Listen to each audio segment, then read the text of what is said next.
l'invité des enfants d'Abraham cette semaine, c'est Yonatan Gonen. Bonsoir à vous Yonatan Gonen. Vous êtes chef de la section Nouveaux Médias en langue arabe du ministère israélien des Affaires étrangères. Et depuis 2011, dans la foulée des printemps arabes, le ministère israélien des Affaires étrangères a décidé d'ouvrir un peu partout dans le monde arabe des ambassades virtuelles sur les réseaux sociaux. Et maintenant, depuis presque 2 ans, vous avez créé cette nouvelle page qui s'adresse cette fois-ci aux habitants du Golfe Persique.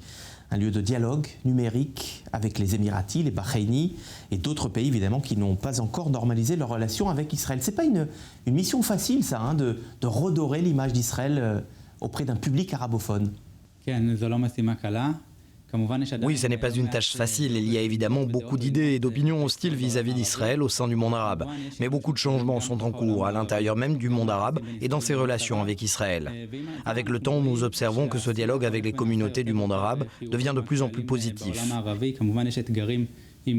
Bien sûr, certaines communautés présentent plus d'obstacles, mais les réseaux sociaux ont provoqué un vrai tremblement de terre.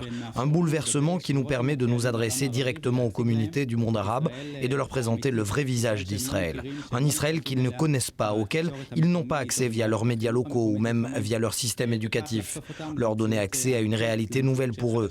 Cela continue d'être un grand défi avec certains pays, mais nous avançons bien avec beaucoup d'entre eux. Est-ce que vous avez l'impression que les internautes arabes s'expriment librement sur les réseaux sociaux? C'est un des acquis des printemps arabes, c'est vrai, mais les autorités surveillent de très près les réseaux sociaux dans le monde arabe de manière générale. Vous avez le sentiment qu'ils s'expriment librement?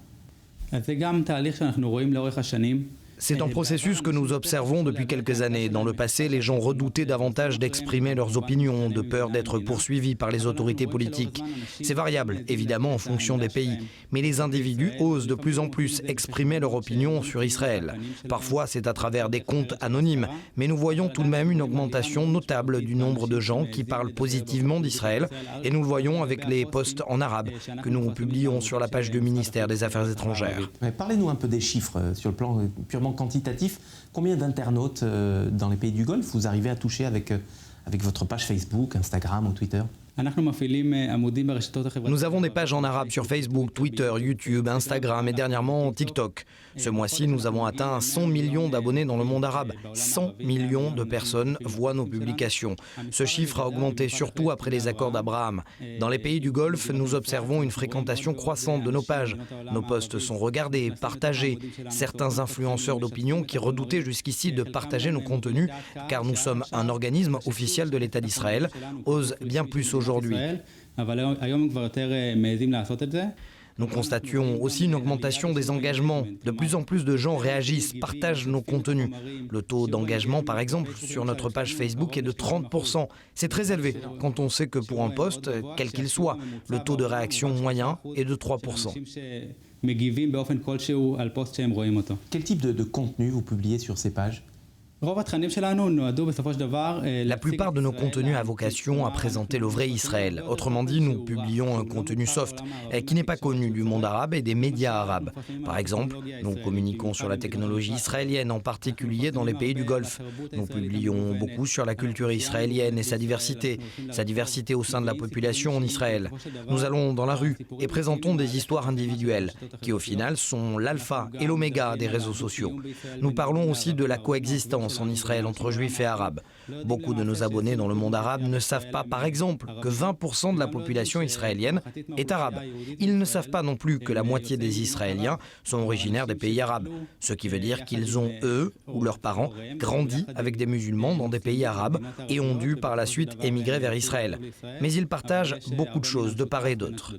Alors maintenant, Israël et le Maroc ont normalisé leurs relations. Est-ce que le ministère israélien des Affaires étrangères a l'intention d'ouvrir une page en darija marocain peut-être? Les habitants du Maroc ont vraiment réagi positivement à nos pages au fil des ans, plus même que beaucoup d'autres pays arabes. Et c'était très émouvant de le constater, en particulier maintenant, après l'annonce de l'accord entre les deux pays. Nous avons vu des éclats de joie sur nos pages. Nous envisageons sans aucun doute d'ouvrir à l'avenir des pages spécifiques pour le public marocain. Nous pensons qu'il faut communiquer directement avec les audiences de ces pays, en particulier les pays avec lesquels nous établissons des relations diplomatiques.